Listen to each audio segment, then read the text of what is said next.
எப்படி இருக்கீங்க? உயர்ந்த கட்டிடங்களும் நாடெங்கும் தொழிற்சாலைகளும் வானலாகிய தொழில்நுட்பமும் இந்த வளர்ச்சியை பாக்குறப்போ ரொம்ப பெருமையா இருக்கு. ஆனா அதை விட என் பிள்ளைங்க படிக்கணும், அதுதான் எனக்கு மிகச்சிறந்த உயரங்க.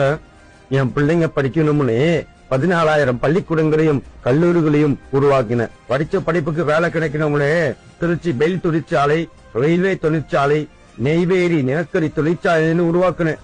பசுமோகனத்தை காப்பாற்ற இயற்கையுடன் ஒன்றிய தொழிற்சாலையான மாதவரம் பால் பண்ணையை திறந்த. கல்வி எவ்வளவு முக்கியமோ ஒழுக்கம் அவ்வளவு முக்கியம். நான் பெருசா படிக்கல, ஆனா நம்ம வள்ளுவர் சொல்லுவாரு, ஒழுக்கம் உயிரினும் ஓம்பப்படும். கல்விய உயிரா வையி, ஒழுக்கத்தை அதுக்கு நிகரா வையி. பிள்ளைகளை காலம் போடு போக்கு நமக்கு எளிமையா இருக்காது. அதிகார வர்க்கத்தின் பின் இருக்கும். நீ நல்ல மகனாகவோ அல்லது மகளாகவோ இந்த சமுதாயத்திற்கு உதவுற மாதிரி வளர்ந்துரு. உன் தாத்தன் காமராசன் உன்னை பார்த்துக்கிட்டே இருக்கான மட்டும் மனசுல வச்சுக்கோ. உன்னை நீ சரி பண்ணிக்கணும்னா வேற யாரு வருவா? நீங்க வெற்றி கண்டா போதும்.